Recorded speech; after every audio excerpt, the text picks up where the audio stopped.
رحم الله من قرأ الفاتحة. اللهم صل على محمد.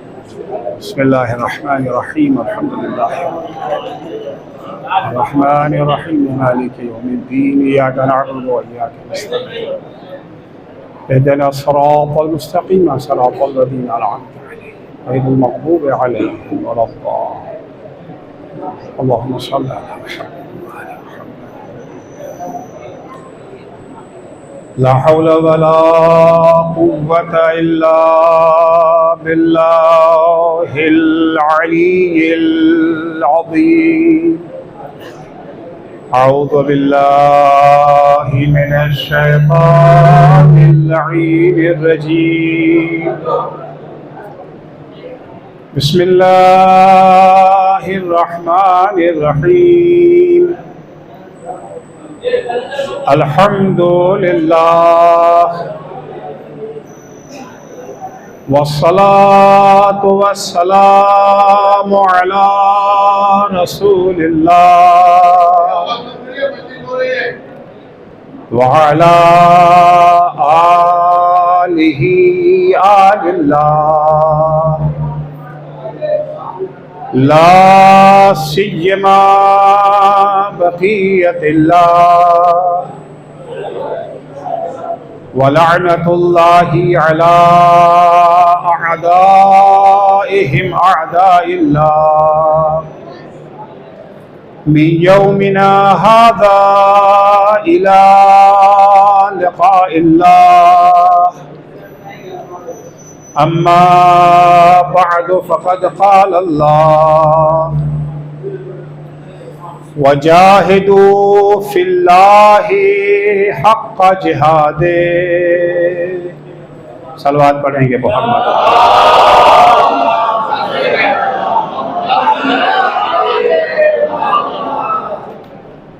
اس سے پہلے کہ میں اپنے عرائض آپ کی خدمت میں پیش کروں، درخواست ہے سورہ فاتحہ کی برائے شہید قاسم سلیمانی و شہید ابو مہدی المہندس اور دیگر شہدائے اسلام کے.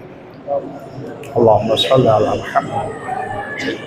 بسم اللہ الرحمن الرحیم. الحمد للہ رب العالمین الرحمن الرحیم مالک یوم الدین ایاک نعبد و ایاک نستعین اهدنا الصراط المستقیم صراط الذین انعمت علیہم غیر المغضوب علیہم ولا الضالین. بسم اللہ الرحمن الرحیم. قل هو اللہ احد اللہ الصمد لم یلد ولم یولد ولم یکن له کفوا احد. بسم اللہ الرحمن الرحیم. قل هو اللہ احد اللہ الصمد لم یلد ولم یولد ولم یکن له کفوا احد. بسم اللہ الرحمن الرحیم. قل هو اللہ احد اللہ الصمد لم یلد ولم یولد ولم یکن له کفوا احد. اللهم صل علی محمد وعجل فرجهم. عزیزان گرامی، اسلام عقیدے اور عمل کا دین ہے. اگر عقیدہ نہیں تو بھی کوئی فائدہ نہیں، اور عمل نہیں تو بھی کوئی فائدہ نہیں. کیونکہ جس دین کا تعارف قرآن مجید نے کرایا ہے، جو دین اہل بیت اطہار علیہم السلام نے پہچنوایا ہے، وہاں عقیدے اور عمل کا رابطہ چولی دامن کا ہے. نہ عقیدے سے عمل جدا ہو سکتا ہے، نہ عمل سے عقیدہ. عمل میں خاصیت تبھی پیدا ہوگی جب وہ عقیدے کے ہمراہ ہو، اور عقیدہ تبھی فائدہ پہنچائے گا جب عمل کے ہمراہ ہو. عمل بعض چیزیں وہ ہیں جن سے ہمیں بچنا ہے، بعض کام وہ ہیں جنہیں ہمیں انجام دینا ہے. جن سے بچنے کا حکم ہے وہ حرام ہے، جنہیں انجام دینے کا حکم ہے وہ واجب ہیں. واجبات کی ایک طویل فہرست ہے. نماز واجب ہے، روزہ واجب ہے، حج اگر استطاعت ہو گئی تو واجب ہے، خمس و زکات کا اگر نصاب ہے تو واجب ہے. انہی واجبات میں سے ایک واجب کا نام ہے جہاد.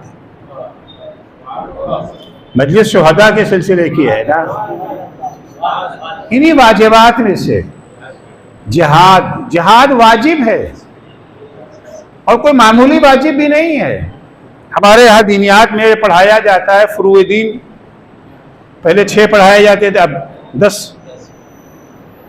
کیونکہ فروع دین یا اصول دین یہ کوئی خدا کی طرف سے یا رسول کی طرف سے یا امام کی طرف سے نہیں کہا گیا ہے.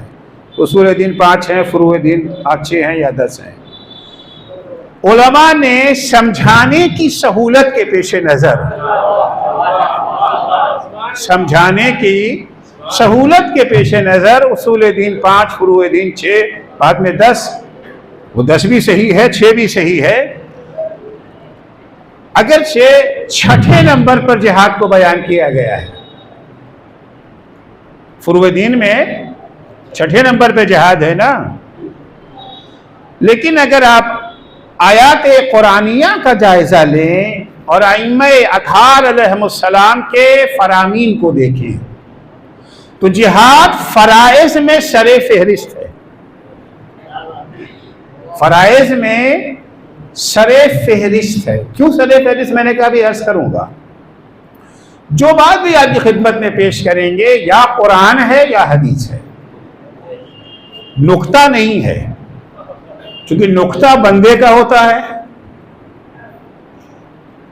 قرآن اللہ کا کلام ہے، حدیثیں بھی کلام خدا ہی ہے بے زبان معصوم. کلام خدا ہے بے زبان، قرآن کلام خدا بے زبان خدا ہے. حدیثیں جو ہیں وہ کلام خدا ہے بے زبان پیغمبر، کیونکہ پیغمبر اپنی طرف سے تو کچھ کہتے ہی نہیں نا. ما ینطق عن الہوی الا وحی یوحی. پیغمبر وہی کہتے ہیں جو وحی کہتی ہے، جو پروردگار کا ارشاد ہوتا ہے. انہیں اگر ہم اٹھا کے دیکھیں قرآن مجید میں واضح طور پر ہمیں جہاد کا حکم دیا گیا ہے. وَجَاهِدُوا فِي اللَّهِ حَقَّ جِهَادِهِ. جہاد کرو حکم ہے. جیسے نماز کے بارے میں اقیموا الصلاۃ، نماز قائم کرو. جیسے روزے کے بارے میں کہ روزہ رکھو، اتموا الصیام، روزہ رکھو.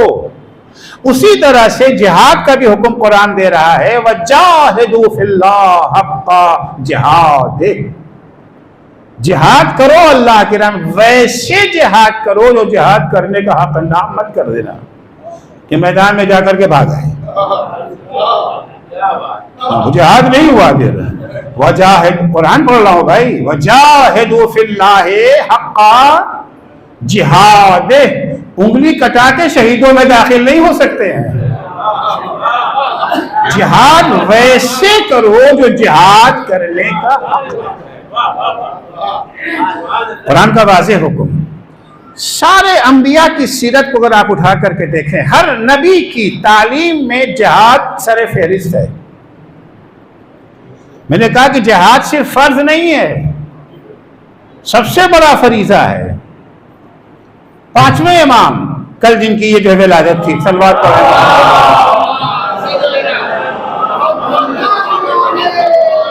5ویں امام امام محمد باقر علیہ السلام فرماتے ہیں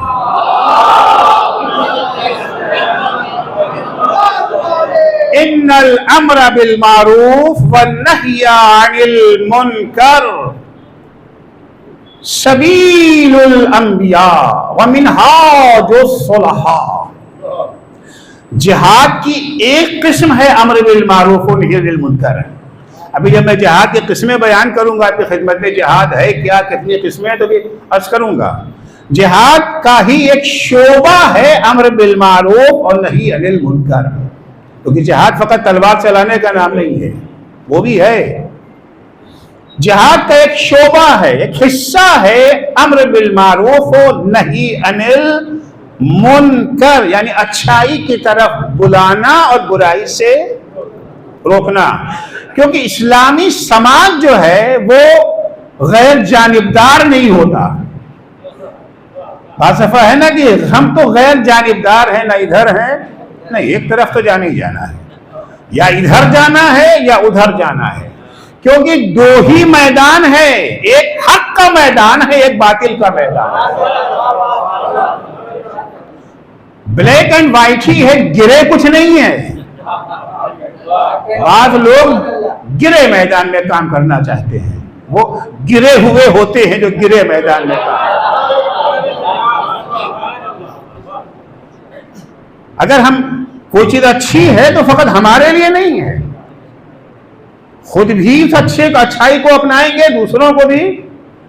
اسلام میں ہنر یہ نہیں ہے کہ آپ جنت میں چلے جائیں، خود بھی جنت میں جائیں گے، دوسروں کو لے کے جنت میں جائیں گے۔ ہنر یہ نہیں ہے کہ آپ اپنے کو جہنم سے بچا لیں، دوسرے کیا کہتے ہیں ہم سے کہ جائیں جہنم میں، جائیں جہنم سے بچانا آپ کی ڈیوٹی ہے۔ قرآن کی آیت سنیں گے، یا ایھا الذین آمنوا قوا انفسکم واہلیکم نارا التی وقودھا الناس والحجارہ، اے صاحبان ایمان اپنے کو بھی جہنم سے بچاؤ، اپنے کنبے کو بھی جہنم سے بچاؤ۔ یہ کنبہ کیا ہوتا ہے؟ کنبہ ایک یہ جو ہے مشرقی کنبہ ہوتا تھا، اب ایک مغربی کنبہ ہو گیا ہے۔ مشرقی کنبہ ذرا بڑا ہوتا تھا، چچا، ماموں، خالو، پھوپھا، پھوپھی، خالہ، ممانی، کزن سب آتے تھے نا کنبے میں۔ مغربی کنبہ چھوٹا ہو گیا، ہم دو ہمارے دو، مغربی کنبہ جو ہے وہ چھوٹا ہو گیا، مگر اسلامی کنبہ بہت بڑا ہے۔ اسلامی کنبہ جو ہے وہ مشرقی کنبے سے بھی بڑا ہے۔ انما المؤمنون اخوہ، جتنے مومن ہیں سب بھائی ہیں۔ تو ہمارا کنبہ بڑا ہو گیا نا۔ یا ایھا الذین آمنوا قوا انفسکم واہلیکم نارا التی وقودھا الناس والحجارہ، اے صاحبان ایمان اپنے کو بھی جہنم سے بچاؤ اور دوسروں کو بھی جہنم سے بچاؤ۔ تو امر بالمعروف فرماتے ہیں، ان الامر بالمعروف والنہی عن المنکر سبیل الانبیاء، جہاد کا ایک شعبہ ہے۔ یہ امر بالمعروف جو ہے وہ انبیاء کا راستہ ہے، صالحین کا شیوا ہے، فریضۃ عظیمہ، یہ وہ عظیم فریضہ ہے کہ اگر اس پر عمل ہو گیا تقام بها الفرائض، اس فریضے کے ذریعے سے سارے فرائض پہ عمل ہوگا۔ اگر امر بالمعروف ہے تو نمازیں بھی پڑھی جائیں گی، روزے بھی رکھے جائیں گے، حج بھی بجا لایا جائے گا، لوگ غیبت سے بھی بچیں گے، غصب سے بھی بچیں گے، ظلم و ستم سے بھی بچیں گے۔ اشرف الفرائض و اتمها، یہ سب سے شریف فریضہ ہے۔ تو جہاد کا قصہ ایک پارٹ ہے۔ تو جہاد فرض ہے، کیسا فرض ہے؟ اتنا اہم فریضہ ہے۔ دیکھیے ہم لوگ جو کام بھی کرتے ہیں، نیک کام کرتے ہیں، مقصد کیا ہوتا ہے؟ قربتاً، نماز پڑھنے آئے، نماز میں کاہے کے لیے آئے تھے؟ قربتاً اللہ۔ مجلس میں آئے کاہے کے لیے؟ کھانے کے لیے تھوڑی آئے ہیں، مل جائے گا ضمناً ہے، وہ فائدہ ضمنی ہوتا ہے، ایک اصلی فائدہ ہوتا ہے اور ایک ضمنی فائدہ ہوتا ہے۔ مجلس میں کیوں آتے ہیں؟ قربتاً اللہ، کسی غریب کی مدد کیوں کرتے ہیں؟ قربتاً اللہ، سارا مقصد ایک مومن کا ہے اللہ سے تقرب حاصل کرنا۔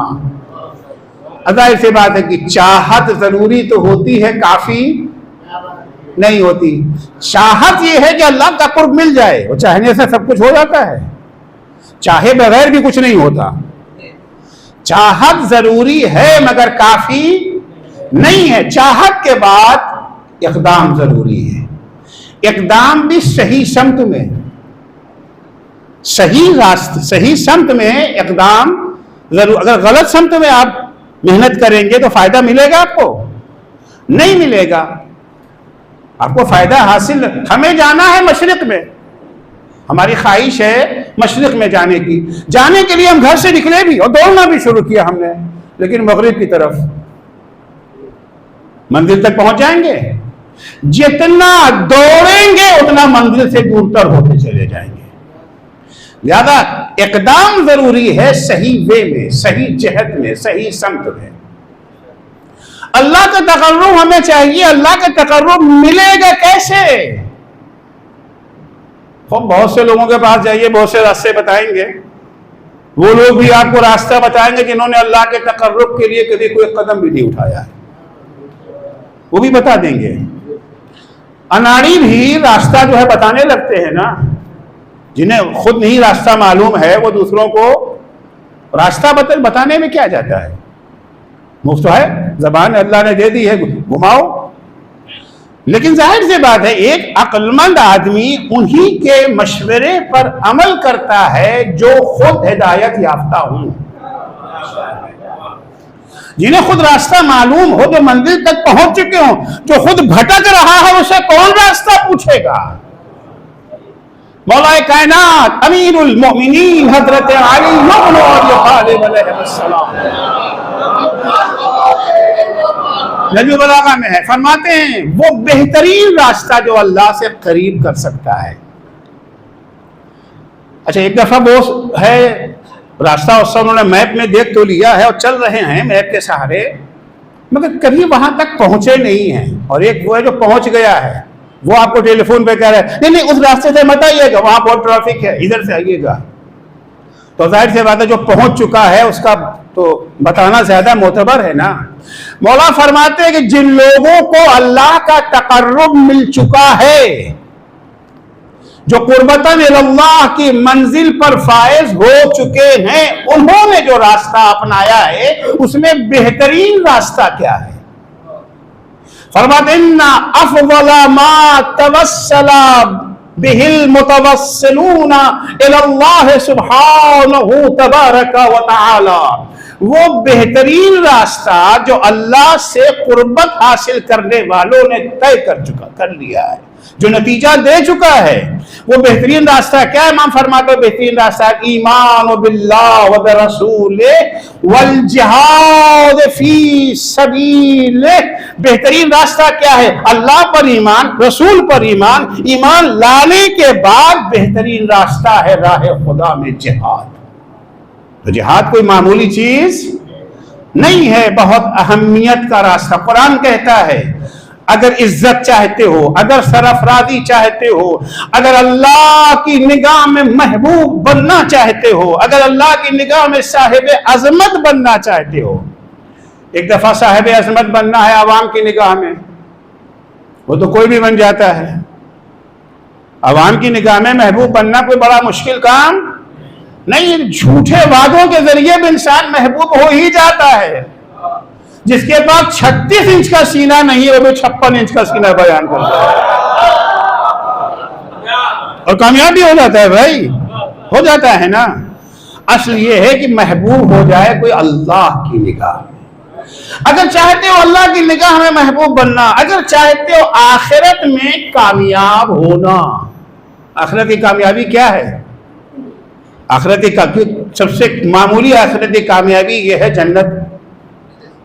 جنت یہ سب سے بڑا انعام نہیں ہے، سب سے چھوٹا انعام ہے، یاد رکھیے گا.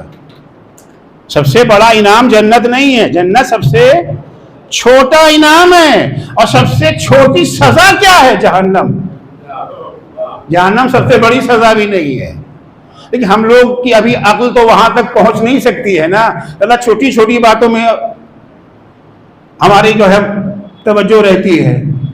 تو کامیابی کیا ہے؟ اگر کامیاب سب کی خواہش کیا ہے؟ جنت میں جانا ہے نا بھائی ہم سب کی. جنت میں جانے میں کامیاب کون ہوگا؟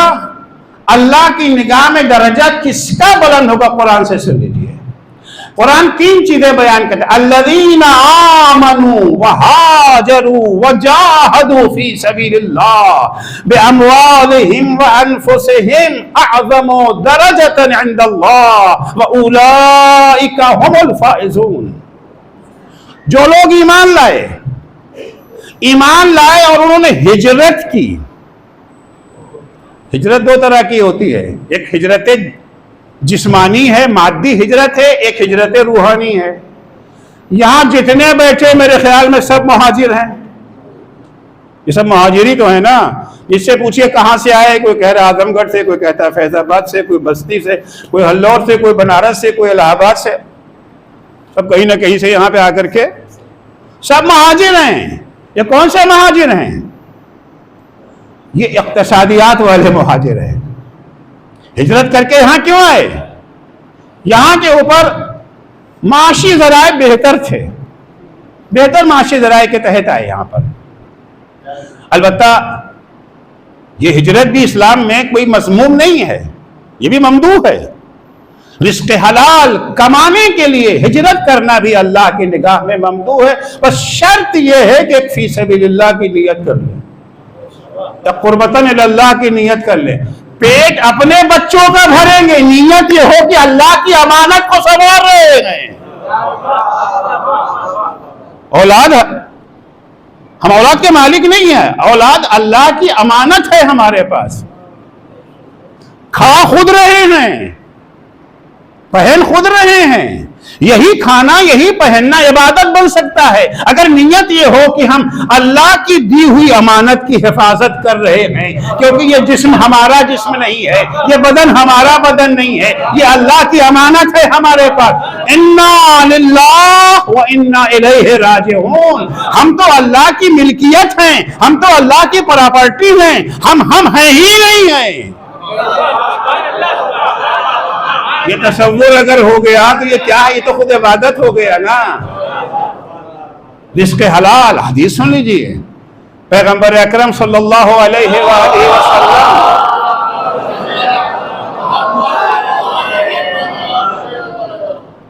ایک شخص آتا ہے پیغمبر کے پاس، مصافحہ کیا پیغمبر سے. خدا کی بات ہے، مولانا سے سب لوگ مصافحہ کرتے ہیں. مولانا کو بھی احساس ہوا سب کے ہاتھ ایک جیسے نہیں ہوتے ہیں، کچھ کے ہاتھ نرم ہوتے ہیں، کچھ کے ہاتھ سخت ہوتے ہیں. شخص آیا مصافحہ کرنے پیغمبر سے، مصافحہ کیا اس نے. پیغمبر نے کہا تمہارے ہاتھ بڑے سخت ہیں. کہتا ہاں رسول اللہ میرا ہاتھ سخت ہے، مزدور ہوں نا، کلہاڑی چلاتا ہوں، لکڑی کاٹتا ہوں. ظاہر سی بات ہے کلہاڑی چلانے والے کا ہاتھ اور قلم چلانے والے ہاتھ کا ہاتھ برابر تو نہیں ہوگا نا. سخت ہاتھ ہے میرا، اپنے بال بچوں کے لیے روزی کماتا ہوں. پیغمبر نے صرف دو لوگوں کا ہاتھ چوما ہے، ایک اپنی بیٹی کا ہاتھ چوما ہے اور ایک اس مزدور کا ہاتھ چوما. اس کے ہاتھ کو چوم کے پیغمبر فرماتے خدا کی قسم اس ہاتھ پر آتش جہنم حرام ہے. اپنے بال بچوں کے لیے رزق حلال حاصل کر رہا ہے. اس کو معمولی مت سمجھیے. ہم اسی رزق کو حرام بھی بنا سکتے، اسی عمل کو گناہ بھی بنا سکتے، اسی عمل کو ثواب بھی بنا سکتے ہیں. امام محمد باقر علیہ الصلوۃ والسلام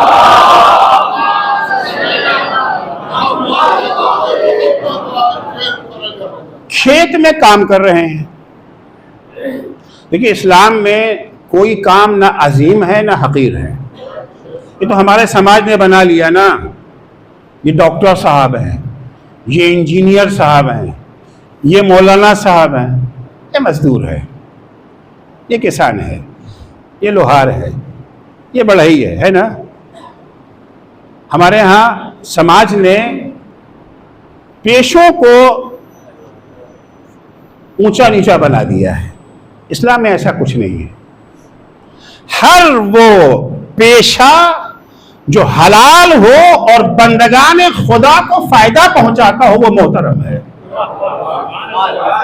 وہ محترم ہے. جھاڑو کو لگا رہا ہے، جھاڑو پوچھا لگا رہی، حقیر کام نہیں ہے. یہ بھی ہم نے بنا دیا ہے اس کو، اسلام میں ایسا نہیں ہے. اور اسی وجہ سے بہت سارے ہمارے مشکلات جو آج ہیں ہمارے سماج میں، غربت کا ایک بڑا سبب یہی ہے ہم نے کام کو چھوٹا بڑا بنا دیا ہے. فرض کیجئے ایک صاحب نے ماشاءاللہ ڈگری حاصل کی، انجینئر بن گئے، جاب نہیں مل رہی ہے. ان کی فیلڈ والی جاب نہیں، جاب تو بہت ہے، فیلڈ والی جاب نہیں مل رہی. ڈاکٹر صاحب ہے، مطلب نہیں چل رہا ہے، فاقہ ہو رہا ہے گھر میں ان کے. ارے بھائی دوسرا کام کر لی، میری شان کے خلاف ہے. البتہ اصولی طور پر قابل فخر سماج وہی ہے جس سماج میں ہر شخص کو اس کا اصل مقام مل جائے. ایک ڈاکٹر جو بنا ہے 12 سال 15 سال 16 سال 20 سال محنت کر کے لاکھوں کروڑوں روپے اس پر خرچ ہوئے ہیں تعلیم کے اوپر، اور وہ آ کر کے وہی کام کرے جو ایک عام آدمی بھی کر سکتا ہے، تو یہ سماج کے لیے باعث شرم ہے، اس کے لیے باعث شرم نہیں ہے۔ ڈاکٹر کے لیے باعث شرم نہیں ہے کہ وہ جھاڑو پوچھا کر رہا ہے، سماج کے لیے باعث شرم ہے۔ اس سے اس کا علمی فائدہ اٹھانے کے بجائے آپ اسے اس کام میں لگا رہے جسے ایک لے مین بھی کر سکتا تھا۔ ائمہ علیہ السلام کی نگاہ میں کبھی کوئی کام حقیر یا ذلیل نہیں تھا۔ مولا کائنات کو جب ان کے اصلی منصب سے ہٹا دیا گیا، مولا گھر تھوڑی بیٹھے۔ ظلم ہے امیر المومنین پر یہ کہنا کہ علی خانہ نشین ہو گئے تھے۔ علی کبھی خانہ نشین نہیں ہوئے، علی کبھی گوشہ نشین نہیں ہوئے۔ میدان بدل گیا، اب بجائے ممبر پر بیٹھنے کے، بجائے مسند قضا پر بیٹھنے کے، بجائے تعلیم و تدریس کے، علی نے پھاوڑا اٹھا لیا جا کر کے باغات میں کام کرنے لگے۔ یہ علی کے لیے نقص نہیں ہے، جو سماج کے لیے نقص ہے، وہ سماج قابل لعنت ہے جہاں علی باغ میں جا کر کے۔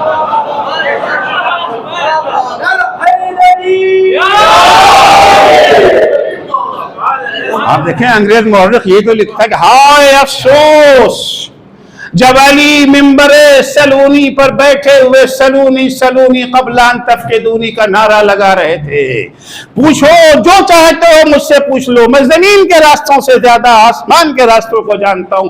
ہائے افسوس زمانے نے علی کے ہاتھ میں قلم کاغذ دینے کے بجائے پھاوڑا تھما دیا۔ امام محمد باقر علیہ السلام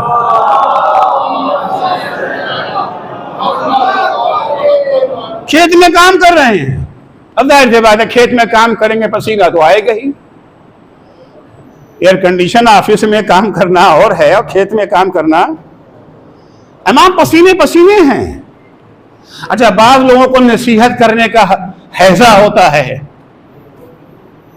بڑا شوق ہوتا ہے ان کو نصیحت کرنے کی۔ ہاں دیکھا یہ بہترین موقع ہے نصیحت کرنے کا۔ ہوتے ہیں نا بہت سے افراد، خود را فضیحت دیگران را نصیحت، خود ہدار عیب میں ڈوبے ہوئے ہیں، اپنے عیوب پر نگاہ نہیں ہے دوسروں کے، اپنا شہتیر نظر نہیں آتا، دوسروں کا تنکا دکھ جاتا ہے۔ کا بہترین موقع ہے یہ نصیحت کرنے کا۔ آئے امام کے پاس، آنے کے بعد کیونکہ اسلام میں ہے نا امر بالمعروف نہی عن المنکر فریضہ ہے، مگر یہ بھول گئے کہ امر بالمعروف اور نہی عن المنکر کا فریضہ انجام دینے سے پہلے معروف کو پہچان لو، منکر کو پہچان لو۔ کہیں ایسا نہ ہو برائی کی دعوت دے بیٹھو، اچھائی سے روکنے لگو۔ معروف و منکر کی معرفت ضروری ہے نا، پہلے سے آئے اور کہنے لگے آپ فرزند رسول ہیں، فرزند رسول ہو کر کے آپ اتنا دنیا داری میں غرق ہیں۔ کھیت میں کام کر رہے ہیں نا بھائی، کام کریں گے تو فصل ہاتھ آئے گی، فصل بکے گی، پیسہ آئے گا، اور پیسہ تو دنیا ہے۔ اب دیکھ لیجئے آپ دنیا داری میں مصروف ہیں۔ ارے آپ کو چاہیے تھا مصلی پہ بیٹھے اللہ اللہ کرتے، تسبیحیں پڑھتے، قرآن کی تلاوت کرتے، مناجات کرتے اپنے رب سے، یہ کہاں آپ دنیا داری میں رہے۔ اگر اس عالم میں آپ کو موت آ جائے تو خدا کو کیا جواب دیجئے، کیا منہ دکھائیے گا؟ امام نے فرمایا خدا کی قسم اگر اس حالت میں مجھے موت آ جائے تو یہ بہترین موت ہوگی، کیونکہ میں اپنے بچوں کے لیے رزق حلال حاصل کر رہا ہوں تاکہ تم جیسوں کے آگے ہاتھ نہ پھیلانا پڑے۔ تم جیسوں کے بظاہر سی بات ہے ضروریات تو ہیں نا، پیٹ تو دیا ہے اللہ نے، ایسا نہیں کہ معصوم کو بھوک نہیں لگتی، ایسا نہیں کہ امامزادوں کو بھوک نہیں لگتی ہے، نہیں، بھوک انہیں بھی لگتی ہے، پیاس انہیں بھی لگتی ہے، تلوار کا زخم تکلیف انہیں بھی پہنچاتا ہے، زہر کا اثر ان پہ بھی ہوتا ہے۔ پیغمبر اکرم صلی اللہ علیہ وآلہ وسلم پر ایک بڑا اعتراض یہ تھا کفار قریش کا، ما لہذا الرسول، قرآن میں ہے تذکرہ، ما لہذا الرسول یأکل الطعام ویمشی فی الاسواق، یہ کیسا رسول ہے جو کھانا بھی کھاتا ہے اور بازاروں میں بھی ٹہلتا ہے؟ اچھا کھانا کھائے گا تو بازار میں تو جانا پڑے گا نا، کھانا کھائے گا تو نہیں، ہوتے ہیں بعض لوگ کھانا کھاتے ہیں مگر بازار نہیں جاتے، وہ اپنا بوجھ دوسروں پہ ڈال دیتے ہیں۔ کسی کو بنا لیتے ہیں مرید، وہ جائے گا لائے گا ہے۔ پرانے زمانے میں ہمارے یہاں جنابوں کا بازار جانا بہت بری بات مانی جاتی تھی، اب تو خیر وہ تبدیلی آ گئی ہے۔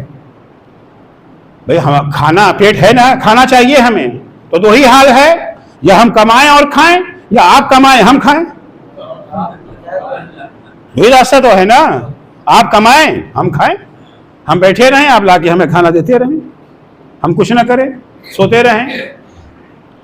اب کون سا اچھا ہے؟ یقیناً بغیر محنت کے اگر مل جائے تو اس سے اچھا کیا ہے؟ یہی ہے نا، اسلام کو یہ پسند نہیں ہے، اسلام کو یہ پسند نہیں ہے کہ کمائے کوئی اور کھائے کوئی اور، اپنا بوجھ دوسروں پہ ڈالنا اسلام میں ہنر نہیں ہے۔ حدیث سنیے، لعن اللہ من کل علی الناس، اللہ کی لعنت اس شخص پر ہے جو اپنا بوجھ دوسروں پہ ڈال دے۔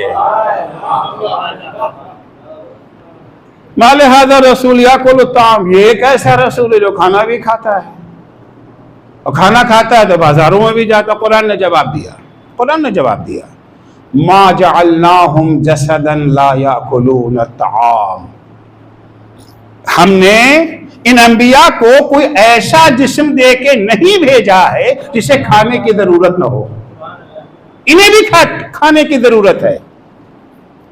وہ فرشتے ہیں جنہیں کھانے کی ضرورت نہیں ہے، یہ انسان ہیں، انہیں بھی کھانے کی ضرورت ہے، تو ظاہر سی بات ہے کام تو کرنا پڑے۔ ہاں اگر اس سے اہم کام کوئی آ گیا سامنے، ہم بیٹھ کے اپنے کھیت میں کام کریں، ایک طالب علم آ گیا کہ مولانا صاحب پڑھا دیجئے، ایک صاحب آ گئے مولانا شرعی مسئلہ ہے،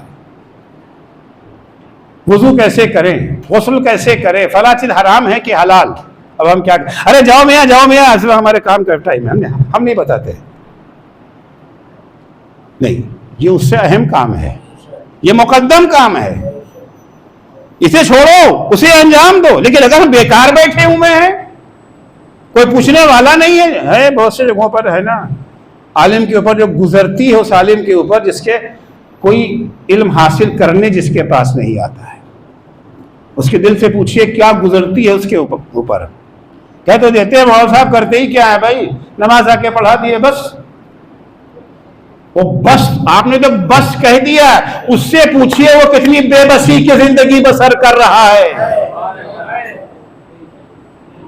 کوئی اس کے پاس آنے، اچھا پابند ہے آپ کا، صبح بھی آنا ہے، ظہر بھی آنا ہے، مغرب پابندی تو ہے نا، اب بیٹھا ہوا اپنے حجرے میں، شرم کی بات ہے، جائیے اس عالم کے پاس، اس کے سامنے زانو ادب طے کیجئے، اسے حاصل کیجئے، اور اس کہتے ہیں مولانا صاحب کوئی اور کام جا کے کر لیں، یا کہ مولانا صاحب کوئی اور کام کر لیں، یقیناً مولانا صاحب کوئی اور کام کر لینا چاہیے، لیکن پھر آپ کی پابندی کون کرے گا؟ امریکہ میں البتہ شیعہ عالم کا تذکرہ نہیں، اہل سنت کے عالم کا تذکرہ ہے، ایک عالم تھا جس کو روز ثانی دیے جاتی ہے، یہ سب دیے جاتے تھے، جو ہوتے ہیں عام طور سے، ان کو 2-3 سال وہ امریکہ میں گزر گئے، زبان سیکھ لیا، اور گرین کارڈ وغیرہ ہم کو سب مل گیا، تو انہوں نے کسی شاپ میں جا کر کے، کسی مال میں سیلزمین کی جاب کر لی، سیلزمین کی جاب کر لی۔ اب وہ جاب پر ہیں، ان کے پاس فون آتا ہے، مولانا فلاں کا انتقال، آئیے نماز میت پڑھانے، انہوں نے کہا فریزر میں رکھ دو، سنڈے کو آؤں گا۔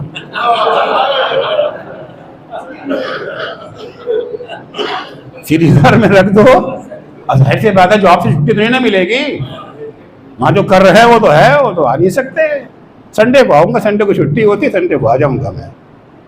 بہرحال گفتگو کہیں سے اور چلی گئی۔ تو ہجرت جو ہے وہ 2 طرح کی ہجرت، ہجرت مادی ہے اور ہجرت روحانی ہے۔ ہجرت مادی بھی 2 طرح کی ہے، ایک دفعہ ہجرت مادی ہے پیسہ کمانے کے لیے، ایک دفعہ ہجرت مادی ہے دین بچانے کے لیے۔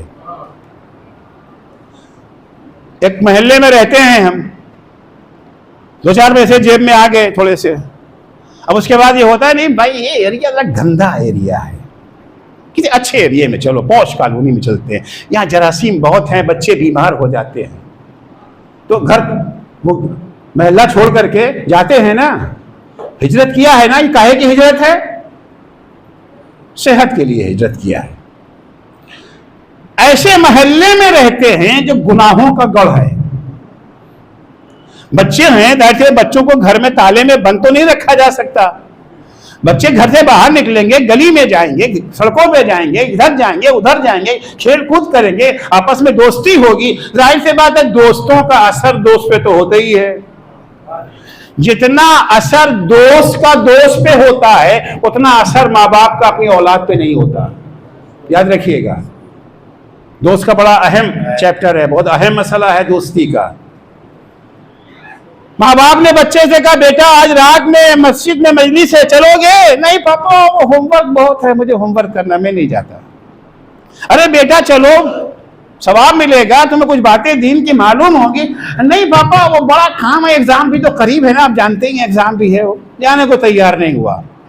اچانک اس کے دوست کا فون آ گیا، آج تم آ رہے ہو؟ میں مسجد میں آ رہا ہوں. اچھا تم بھی آ رہے ہو؟ تو ہم بھی آئیں. پاپا میں بھی چلوں گا، ابھی تو تمہارا ایگزام تھا، ابھی تو تمہارا ہوم ورک تھا، اب کیا ہو گیا؟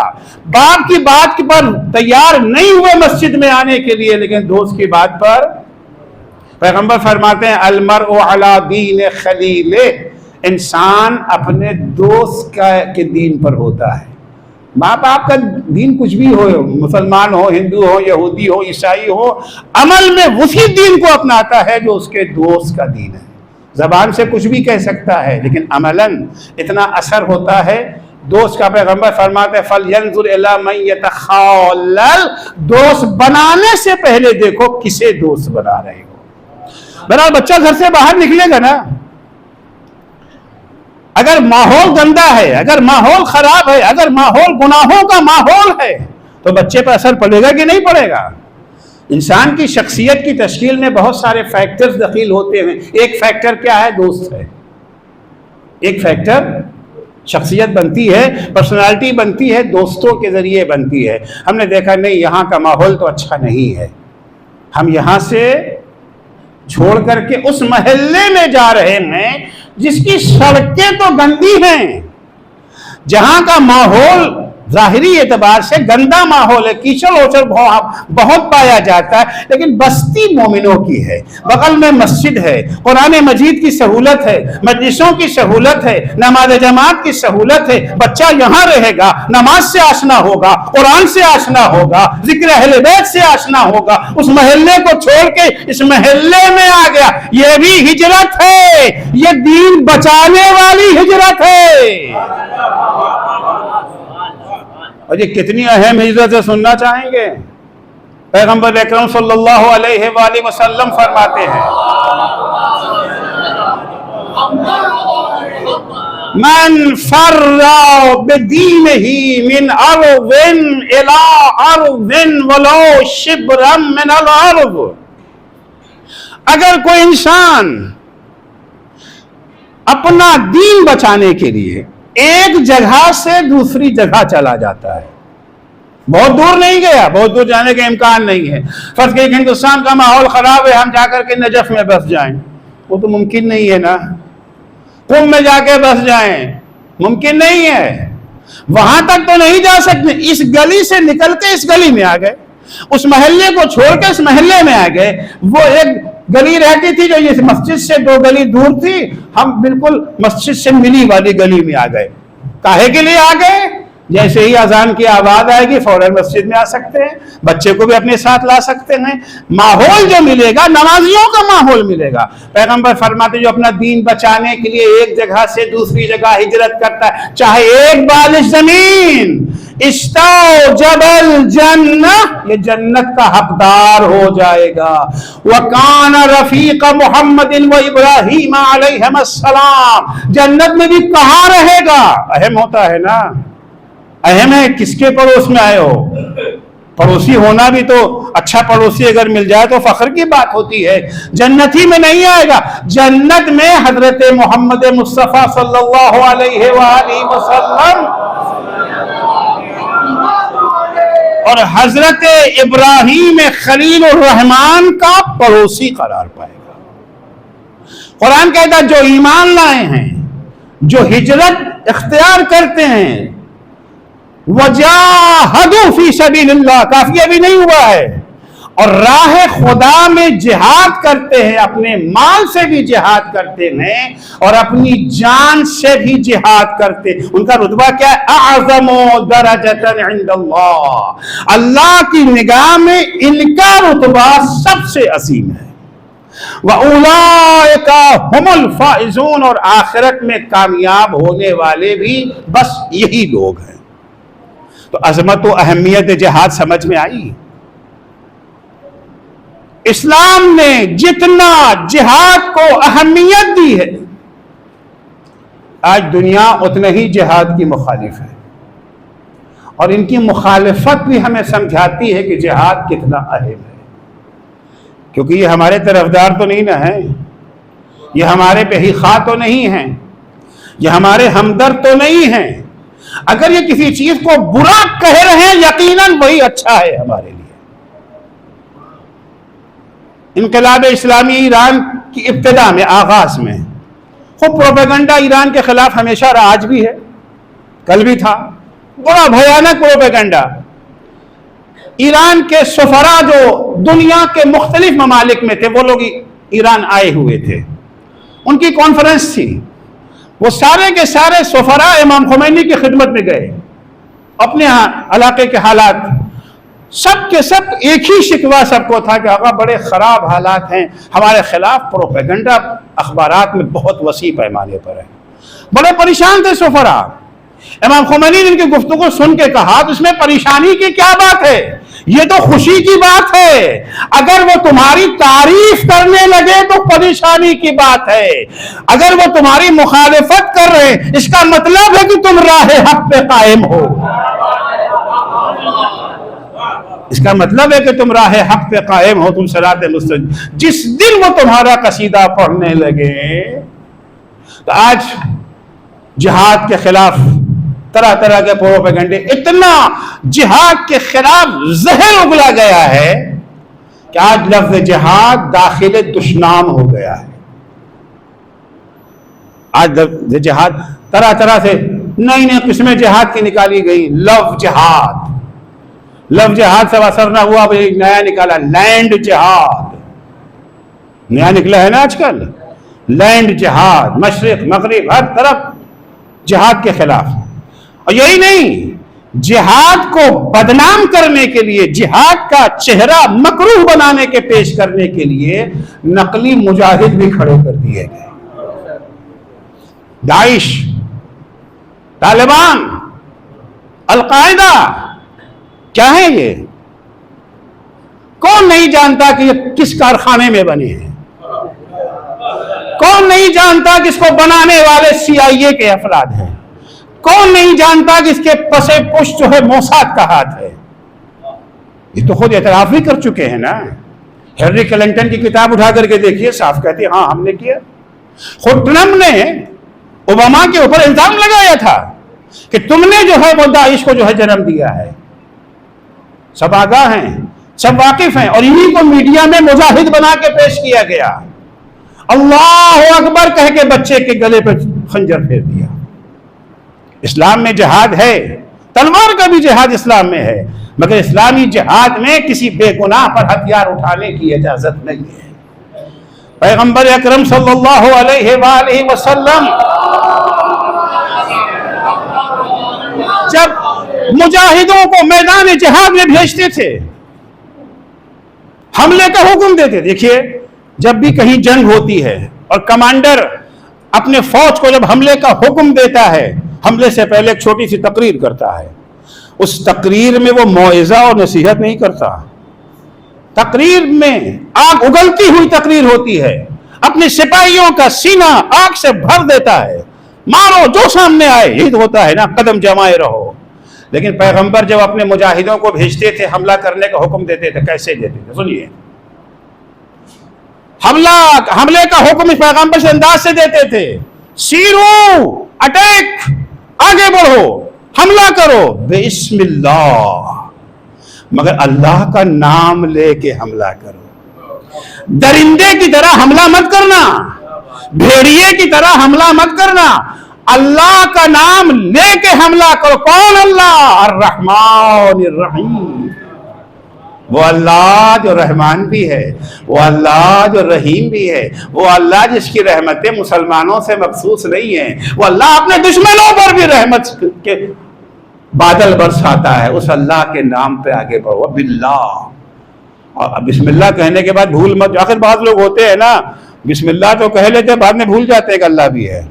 ہاں ہوتا ہے بہت ساری شادیوں میں. وہ پہلے حدیث کیسا ہوتی ہے، اس کے بعد گانا بجانا شروع ہو جاتا ہے. ابتدا جو ہے وہ کہے سے ہوتی ہے، حدیث کیسا سے ہوتی ہے. اس کے بعد مکس گیدرنگ، پوری شادی بھر کہیں اللہ نظر ہی نہیں آتا.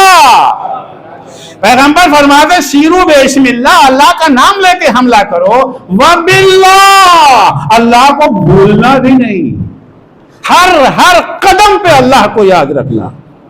وفی سبیل اللہ، تمہارا قدم یہ مال غنیمت کے لیے نہ ہو، کسی کے قدرتی ذخائر پہ قبضہ کرنے کے لیے نہ ہو، تمہاری یہ جنگ تیل کے کنویں کے لیے نہ ہو، دوسری قوموں کو اپنا غلام بنانے کے لیے نہ ہو، اپنی قلمرو حکومت میں اضافہ کرنے کے لیے نہ ہو. فی سبیل اللہ، راہ خدا میں، وعلی ملت رسول اللہ، اور شریعت اسلامی کا خیال رکھنا. اس کے بعد پیغمبر فرماتے دیکھو لا تقتلوا شیخا فانیا ولا امرأ ولا سبیا، نہ کسی بوڑھے پہ ہاتھ اٹھانا، نہ کسی عورت پہ ہاتھ اٹھانا، نہ کسی بچے کو مارنا. یہ ہے اسلامی جہاد، نہ کہ القاعدہ والا جہاد، نہ کہ داعش والا جہاد، نہ کہ طالبان والا جہاد جہاں بے گناہ بچوں کا گلا کاٹ کے الگ کر دیا جائے. یہ وہ مجاہدین ہیں جو CIA کے کارخانے میں بنے ہیں، یہ وہ مجاہدین ہیں جو موساد کے کارخانے میں بنے. ابھی بھی وہ تحریر الشام کو ادھر سا یہ جو ہے نیا بنا کر کے پیش کیا گیا چہرہ ہو رہا، تھوڑا سا وہ داڑھی اوڑھی ٹھیک ٹھاک کرا دی گئی ہے، پینٹ شرٹ اور ٹائی وغیرہ بھی لگا دی گئی نا. جولانی کا فوٹو 5 سال پہلے کا دیکھیے اور آج کا دیکھیے، تبدیل کیا گیا ہے. لیکن آج بھی ان کا عالم کیا ہے؟ غریب شامیوں کے مقابلے میں تو وہ ہیں، ان پر تشدد کر رہے. اسرائیل کا جواب دینے کو تیار نہیں ہے، جو چاہے وہ کر لے. تو بہرحال جہاد کے چہرے کو بدنما بنانے کے لیے وسیع پیمانے پر پروپیگنڈا کیا گیا، اور اس پروپیگنڈے کو کامیاب بنانے کے لیے نقلی مجاہدین اپنے کارخانے میں تیار کیے. نتیجہ یہ ہوا کہ آج ہمارے اپنے لوگ بھی جہاد کا نام لیتے ہوئے شرمانے لگے. نہیں اسلام میں جہاد کیوں نہیں بھائی؟ جہاد اسلام میں. آپ اسلامی جہاد کی وضاحت کریں. اسلامی جہاد کیا ہے؟ کسے اسلامی جہاد کہا جاتا ہے؟ اسلامی جہاد کا نمونہ کربلا ہے. اسلامی جہاد کا نمونہ کربلا ہے. جنگ اور اخلاقیات، جنگ اور انسانیت، یہ دونوں چیزیں تو اکٹھا ہونے والی نہیں نہ ہیں، لیکن یہ سب چیزیں اکٹھا آپ کو کربلا میں مل جائیں. جس جہاد کی بات اسلام کر رہا ہے، جس جہاد پر شہید قاسم سلیمانی چلے، جس جہاد کا نمونہ ابو مہدی تھے، جس جہاد کا نمونہ سید حسن نصر اللہ تھے، جس جہاد کا نمونہ شہید ہوجی تھے، وہ کون سا جہاد تھا؟ آپ دیکھیں کربلا کے میدان میں جب سب شہید ہو چکے تھے، حسین اور محمد کا جنازہ اپنی بہن زینب کے سامنے رکھ چکے ہیں، یتیم بھتیجے کا پامال جنازہ بیوہ بھاوچ کے سامنے لا کے رکھ چکے ہیں، جکڑیل جوان بیٹا جس کا جنازہ اٹھ نہیں رہا تھا، بنی ہاشم کے بچوں کو بلا کر کے جنازہ اٹھا چکے ہیں، علی اصغر کے گلے پہ تیر لگ چکا ہے، عباس کے شانے قلم ہو چکے ہیں.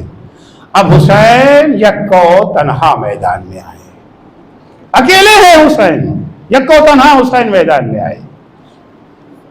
مقابل میں ایک شامی پہلوان آتا ہے. دیکھیے اسلامی جہاد کیا ہوتا ہے. مقابل میں شامی پہلوان آیا، شامی پہلوان نے امام حسین پہ تلوار کا وار کیا، حسین نے ڈھال پہ روک لیا. روکنے کے بعد جوابی کارروائی کی امام حسین نے. اب جو حسین کی تلوار چلی، شامی پہلوان کی ٹانگ کٹ گئی، گھوڑے سے گر پڑا. دنیا کا کوئی بھی فوجی ہوتا، کوئی بھی سپاہی ہوتا، دوسرا قدم اس کا کیا ہوتا؟ تلوار اٹھا کر کے اس کا سر قلم کر لیتا، یہی کرتا نا، مگر حسین نے یہ نہیں کیا۔ حسین نے یہ نہیں کیا، گھوڑے سے نیچے اتر کے اس شامی کو سہارا دے کے کھڑا کیا اور کہا بھائی میں تمہاری کیا مدد کر سکتا ہوں؟ یہ کون ہیں؟ یہ وہ ہیں جنہوں نے علی اصغر پہ رحم نہیں کیا، یہ وہ ہیں جنہوں نے قاسم کی لاش کو گھوڑے کی ٹانگوں سے پامال کر دیا، یہ وہ ہیں، یہ وہ ہیں جنہوں نے حسین کے ننھے ننھے بچوں پر پانی بند کیا ہے۔ حسین پوچھتے ہیں بھائی میں تمہاری کیا مدد کر سکتا ہوں؟ کہتا ہے مولا میرے قبیلے والوں کو آواز دیجئے مجھے آ کر کے لے جائے۔ حسین نے آواز دی، وہ آ کے اسے لے گئے۔ یہ ہے اسلامی جہاد۔ قرآن جس جہاد کا حکم دے رہا ہے، البتہ جہاد کی بہت ساری قسمیں ہیں، یہ ایک قسم وہ ہے جو اسلحوں سے لڑی جاتی ہے، اسلحوں سے جو جہاد کیا جاتا ہے، بہت ساری قسمیں، وقت نہیں رہ گیا کہ میں بقیہ ساری قسموں کو بیان کروں آپ کی خدمت۔ پورا کربلا کا منظر آپ دیکھیں، امام حسین مکے سے نکل چکے ہیں، کوفے کی طرف جا رہے ہیں، اچانک اصحاب حسین نے تکبیر کی آواز بلند کی، اللہ اکبر۔ امام نے پوچھا سبب کیا وجہ ہے؟ کہ مولا نخلستان دکھ رہا ہے۔ امام نے کہا نہیں، اس علاقے میں تو نخلستان کا وجود نہیں ہے۔ غور سے دیکھا گیا، دیکھا کہ لشکر چلا رہا ہے، گھوڑے کے کان، نیزوں کی انیاں نظر آ رہی ہے، قریب آیا لشکر، پتہ چلا یہ ہر کا لشکر ہے۔ عالم یہ ہے پیاس سے زبان باہر نکلی ہوئی ہے۔ جہاد اسلامی کیا ہوتا ہے؟ جنگ اور انسانیت دونوں ساتھ ساتھ ممکن ہے، ہاں ممکن ہے۔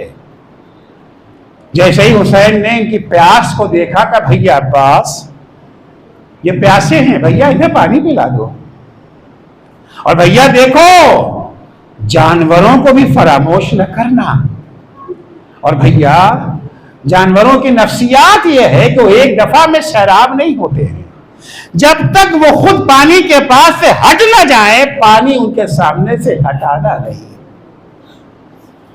حسین نے اس پیاسے لشکر کو پانی پلا دیا۔ اس پانی کی قیمت تو معلوم ہے نا، یہ پانی بڑا قیمتی ہے۔ اگر یہ پانی حسین نے ہر کے لشکر کو نہ پلایا ہوتا تو کربلا میں سکینہ پیاسی نہ ہوتی، حسین کے خیمے میں الاتش الاتش کی صدائیں بلند نہ ہوتی، علی اصغر گہوارے میں پیاس سے تڑپ نہ رہا ہوتا، مگر اللہ نے انسانیت حسین ابن علی کی اپنا سارا پانی اپنے دشمنوں پہ قربان کر۔ پانی پلانے کے بعد اب امام حسین آگے بڑھنا چاہتے ہیں، ہر نے آ کر کے لجام فرس پہ ہاتھ ڈال دیا، آپ آگے نہیں جا سکتے۔ امام نے ایک دفعہ ہر کو دیکھا، فرمایا ہر تیری یہ مجال، تیری ماں تیرے ماتم میں بیٹھے، تیری یہ مجال۔ عزیزو حسین امام ہیں، ہم جیسا خطیب تو جوش جذبات میں کچھ کہہ سکتا ہے، مناسب نامناسب بات۔ حسین ابن علی کے دہن سے نکلا ہوا ہر جملہ حکمت میں ڈوبا ہوا جملہ ہوتا ہے۔ حسین نے کہا ہو تو نے میری ماں کا نام لے لیا،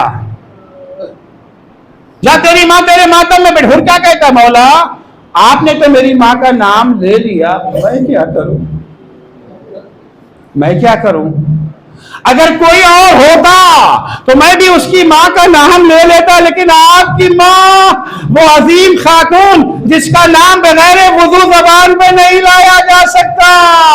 ارے سمجھے حسین نے ہر کی ماں کا نام کیوں لیا تھا؟ شاید حسین اس ذریعے سے ہر کے ذہن میں اپنی ماں کا تصور بیدار کرنا چاہتے۔ ہر تو کس کے مقابلے میں کھڑا ہے؟ یہ حسین فاطمہ زہرا کا لبت جگر۔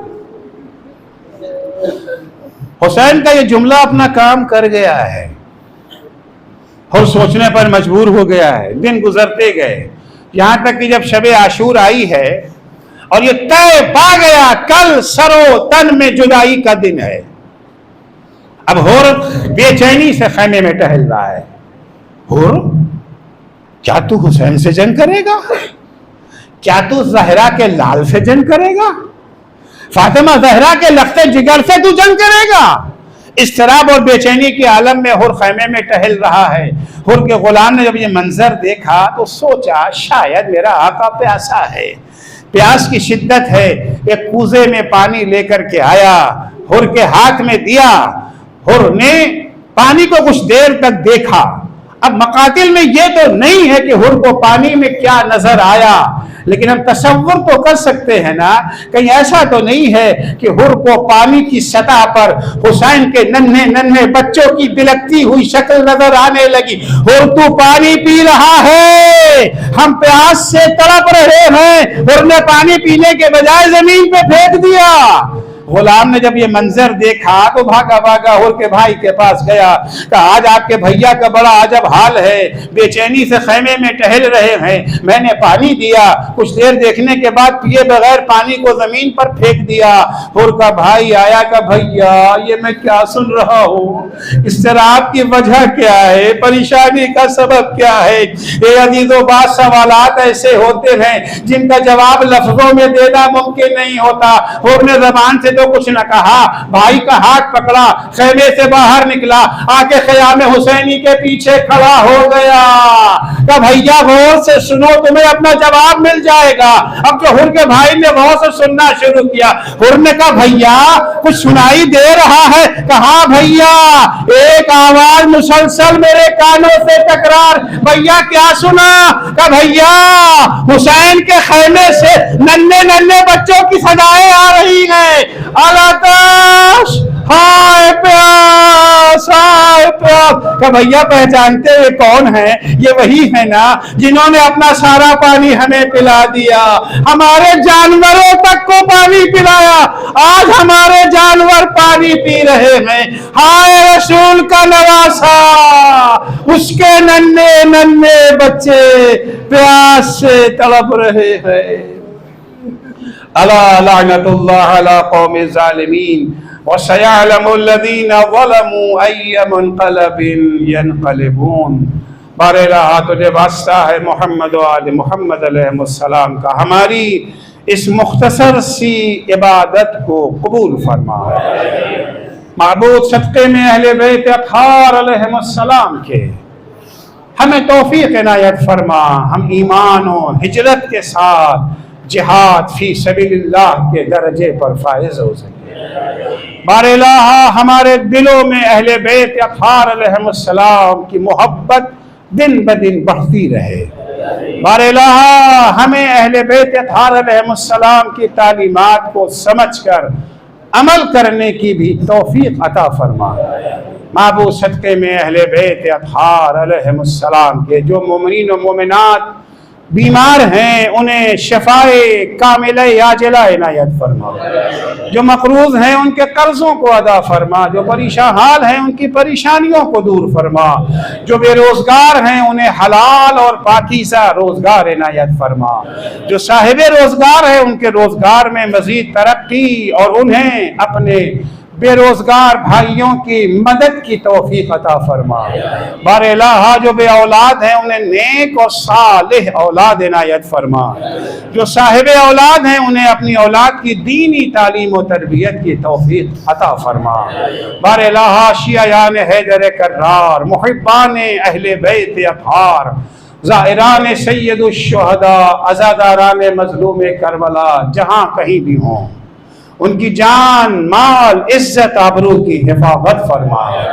بار الہ مجاہدان راہ حق و عدالت جہاں کہیں بھی ہیں، خدایا انہیں کامیابی و کامرانی عنایت فرما، ان کے دشمنوں کو نیست و نابود فرما۔